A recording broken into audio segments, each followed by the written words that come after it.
ठाकरे गटाची आज मातोश्रीवर बैठक पार पडणार आहे आणि या बैठकीत ठाणे जिल्ह्यातील विभागनिहाय आढावा घेतला जाणार आहे। तसंच 2 फेब्रुवारीपासून ठाकरे गटाकडून ठाणे जिल्ह्यात शिवसर्वेक्षण अभियान सुरू केलं जाणार आहे। या संदर्भात देखील या बैठकीत चर्चा होऊ शकते।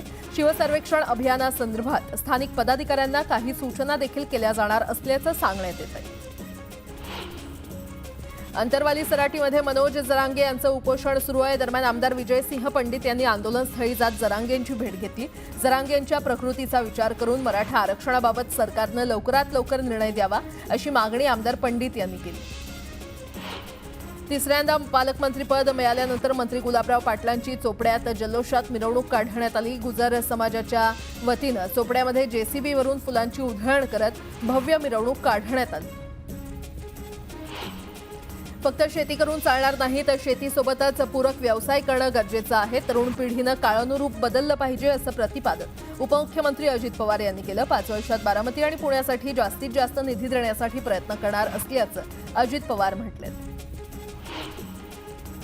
खासदार संजय राऊतांनी शिर्डीमध्ये जाऊन साईबाबांचं दर्शन घेतलं। यावेळी विनायक राऊत आणि अनिल देसाई उपस्थित होते। दरम्यान महाविकास आघाडीतील तिन्ही पक्षांचे सर्व नेते एकसंघ असून महाविकास आघाडी कायम राहील। सत्ताधाऱ्यांनी आमची चिंता करू नये असं वक्तव्य संजय राऊतांनी केलं। राज्यातील एसटी भाडेवाढी विरोधात उबाठा पक्ष आक्रमक झालाय। भाडेवाढी विरोधात ठिकठिकाणी आंदोलन केलं जाणार आहे। अंबादास दानवे यांच्या नेतृत्वामध्ये छत्रपती संभाजीनगर आणि मराठवाड्यात आंदोलन केलं जाईल। दापोलीतील उंबरशेत येथील ग्रामस्थ आक्रमक झाले तर मायनिंग कंपनी विरोधात ग्रामस्थांनी आमरण उपोषण सुरू केलंय। बेकायदेशीर कामं थांबवण्यात यावी अशी मागणी ग्रामस्थांनी केली आहे। जळगावच्या पाचोरा तालुक्यातील बाळद परिसरात केळीवर कुकंबर म्हणजेच सीएमव्ही व्हायरसचा प्रादुर्भाव दिसून येतोय आणि यामुळे केळी उत्पादक शेतकरी हवालदिल झालाय। मुंबई पुणे एक्सप्रेसवेवर पुन्हा एकदा 3 दिवसांचा ब्लॉक घेण्यात येणार आहे। आजपासून हा ब्लॉक घेणार असून पुढील 3 दिवस गर्डर बसवण्याचं काम करण्यात येणार आहे। त्यामुळे वाहतुकीमध्ये बदल करण्यात येणार आहे। ऑरेंज सिटी म्हणून ओळखले जाणारं नागपूर हे महाराष्ट्रातलं वेगवान विकसित होणारं शहर ठरलेलं आहे। मिहान समृद्धी महामार्ग आणि नागपूर मेट्रो सारखे महत्त्वाचे प्रकल्प कनेक्टिव्हिटी आणि आर्थिक वाढीसाठी महत्त्वाचे ठरलेत। हे शहर निवासी व्यावसायिक आणि औद्योगिक गुंतवणुकीसाठी एक महत्त्वाचं केंद्र बनतंय।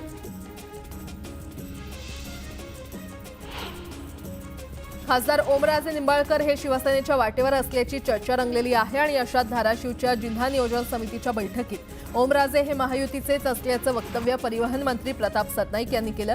यावर ओमराजे निंबाळकरांनी देखील हसून प्रतिसाद दिला। यामुळे ओमराजेंच्या नेमकं मनात काय आहे अशी चर्चा राजकीय वर्तुळात रंगली आहे। आणि आता एक सविस्तर बातमी पाहूयात। पालकमंत्री पदावरून नेत्यांमध्ये सुरू असलेली नाराजी पुन्हा उघड झाली आहे। नरहरी झिरवळ यांनी तर गरीबाला गरीब जिल्हा का दिला असा प्रश्न जाहीरपणे उपस्थित केला आणि त्यामुळे नव्या वादाला तोंड फुटलंय। हिंगोलीचे पालकमंत्री झाल्यानंतर जिल्ह्यात पहिल्यांदाच आलेल्या नरहरी झिरवळ यांनी थेट नाराजी व्यक्त केलेली आहे। इतकंच नव्हे तर मुंबईत गेल्यावरती जाब विचारणार असल्याचं सुद्धा झिरवळ यांनी सांगितलंय।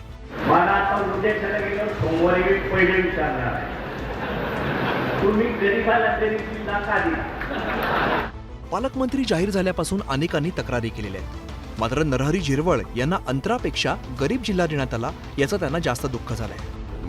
मी त्यांना विचारेन, दर मंगळवारी आमची मीटिंग असते, अशा पद्धतीचं वक्तव्य केलेलं असेल तर ते योग्य नाही। तर कोणता जिल्हा गरीब आहे, कोणता जिल्हा श्रीमंत आहे, मी गरीब आहे असं म्हणण्याचं अजिबात कारण नाही। ते सिनियर आहेत, खरं म्हणजे मोठे पदावर राहिलेले आहेत, त्यांनी असं बोलू नये। अजित पवारांनी झिरवळांच्या वक्तव्यावरती सारवासारव केली आहे तर दुसरीकडे महाविकास आघाडीने सत्ताधाऱ्यांवरती तोफ डागली आहे। हिंगोलीचे पालकमंत्री नरहरी झिरवळ यांच्या मनात जर जिल्ह्याविषयी गरीब असल्याचं मत असेल तर तिथे कशा प्रकारे काम करतील असा प्रश्न स्थानिकांच्या मनात निर्माण झालाय आणि हा प्रश्न कधी निकाली लागेल याकडे जिल्ह्याचं लक्ष लागलंय। शिवसेनेचे नेते तानाजी सावंत यांच्याकडे गेल्या टर्ममध्ये आरोग्य मंत्रालय होतं, मात्र यावेळी त्यांना मंत्रिपद मिळालेलं नाही आणि त्यामुळे ते नाराज आहेत। पहिल्या जिल्हा नियोजन बैठकीला देखील दांडी मारली आहे आणि यावर प्रतिक्रिया देताना धाराशिवचे पालकमंत्री प्रताप सरनाईक यांनी तानाजी सावंत यांना चांगलंच सुनावलंय। विधानसभेच्या निवडणुकीनंतर राज्यात महायुतीचं सरकार आलं, मात्र शिंदेंच्या सरकारमध्ये मंत्री असलेल्या तानाजी सावंतांना देवेंद्र फडणवीस मुख्यमंत्री झाल्यानंतर मंत्रिपद मिळालेलं नाही। त्यामुळे तानाजी सावंत नाराज असल्याची चर्चा। नाराज तानाजी सावंत आज झालेल्या जिल्हा नियोजन समितीच्या बैठकीला गैरहजर होते। या सगळ्या प्रकारावर प्रताप सरनाईक यांनी प्रतिक्रिया दिली। आणि शेवटी बघा, राजकीय खुर्ची असते, ती फेविकॉल घेऊन तर कोणाच्या खाली उभी राहत नाही, ती बदलत असते, अदलाबदल होत असते. मी सुद्धा गेल्या 20 वर्षापासून लोकप्रतिनिधी आहे. शनिवारी रात्री प्रताप सरनाईक शहरात दाखल झाले. त्यावेळी पालकमंत्री कार्यालयातील तानाजी सावंत यांचे फोटो देखील हटवण्यात आले होते. त्यानंतर जिल्हा नियोजन बैठकीत पालकमंत्री म्हणून प्रताप सरनाईक यांनी मोठा निर्णय घेतला. तुळजापुरात मल्टी स्पेशालिटी हॉस्पिटल उभारण्याचा निर्णय घेण्यात आला. माजी आरोग्यमंत्री तानाजी सावंत यांच्या जिल्ह्यात सरनाईकांनी पहिला निर्णय आरोग्य विभागाशी संबंधित घेतल्यानं या निर्णयाची जोरदार चर्चा सुरू आहे. आणि आता बातम्या पाहणार आहोत वेगवान स्वरूपात.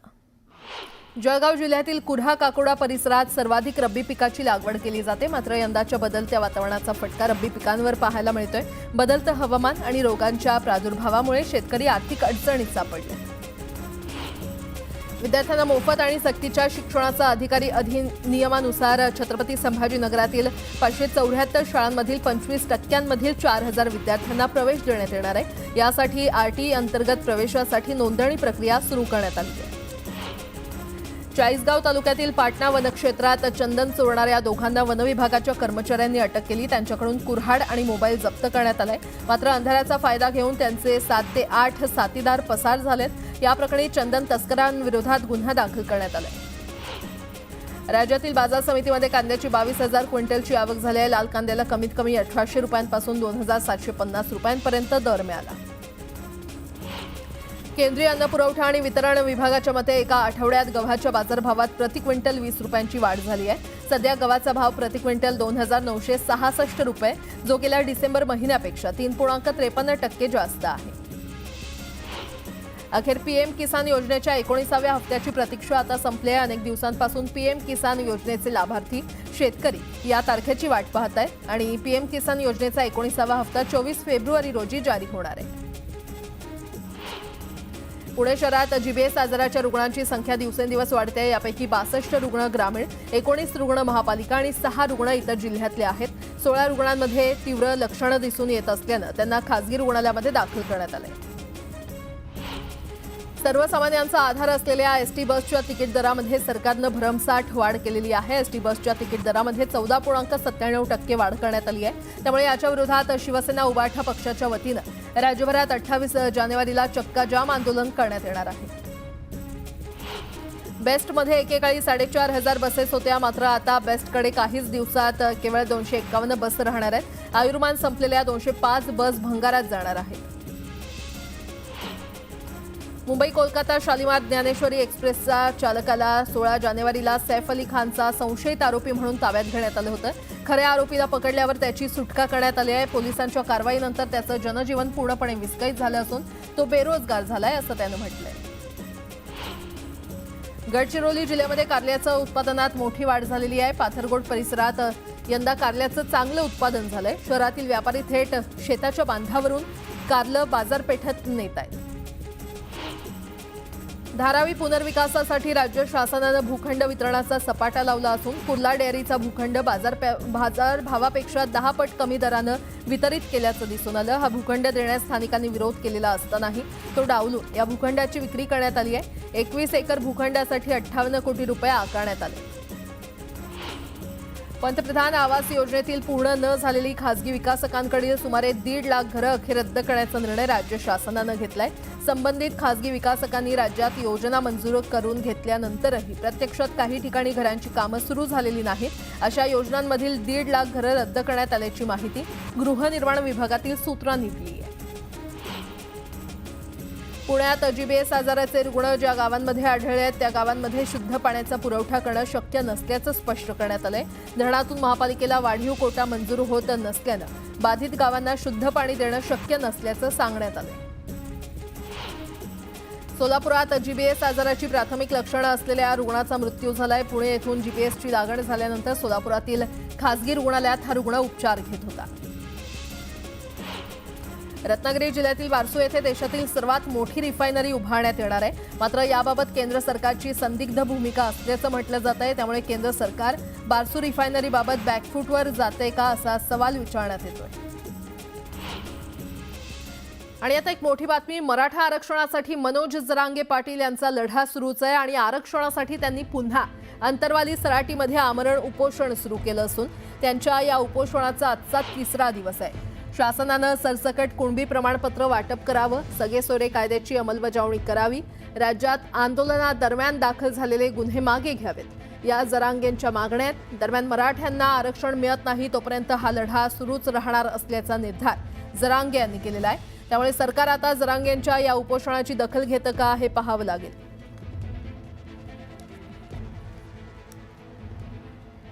आणखीन एक मोठी बातमी. संतोष देशमुखांच्या न्यायासाठी लढा सुरू असून संतोष देशमुखांच्या हत्येच्या निषेधार्थ राज्यात ठिकठिकाणी मोर्चे काढले जात आहेत आणि आज कराडमध्ये तहसील कार्यालयावर मोर्चा काढला जाणार आहे.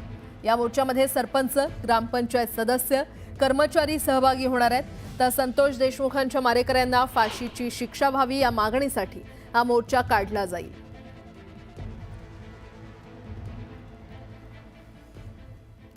मुंबई किनाऱ्यावरून उत्तरेकडे जाताना वरळी वांद्रे सी लिंकला जोडणाऱ्या पुलाचं काम पूर्ण झालेलं आहे आणि या पुलाचं मुख्यमंत्री देवेंद्र फडणवीस यांच्या हस्ते लोकार्पण झालंय. सी लिंकला जोडणाऱ्या पुलावरून आजपासून दुतर्फा वाहतूक सुरू झाली आहे. यामुळे मुंबईकरांसाठी अवघ्या 12 मिनिटात थेट वांद्रे ते मरीन ड्राईव्ह प्रवास शक्य होणार आहे. Worli, Prabhadevi, lower Parel, Lotus Junction आदी भागातील प्रवाशांसाठी देखील 3 आंतरमार्गिका खुल्या करण्यात आलेल्या आहेत. मुंबई किनारी रस्ता दररोज सकाळी 7 ते मध्यरात्री 12 वाजेपर्यंत खुला असेल.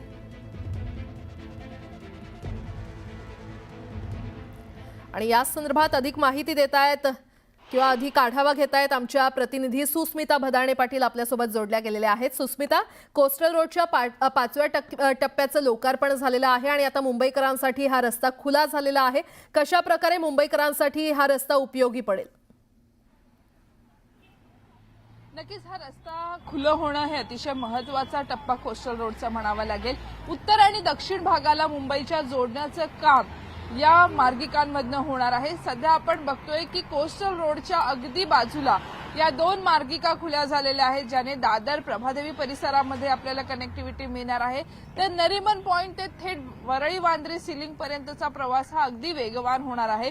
12 ते 15 मिनिटांमध्ये हे अंतर तुम्हाला कापणं शक्य होणार आहे. बिंदू माधव चौकातनं या दोन्ही मार्गिका, दक्षिण आणि उत्तर मार्गिका ज्या आहेत त्या आपल्याला पाहायला मिळतात. समोर आपण बघतोय नरिमन पॉइंटने कोस्टल रोडकडे जाणारा रस्ता आहे, तर दुसरा रस्ता हा थेट सी लिंकला जोडला जातो. त्याच्याच लगत आपण जर बघितलं तर जो ब्रिज आहे त्या ब्रिजवरनं तुम्ही सी लिंकवरनं उतरू शकतात आणि थेट बिंदू माधव चौकातनं तुमचा पुढचा प्रवास सुरू होणार आहे.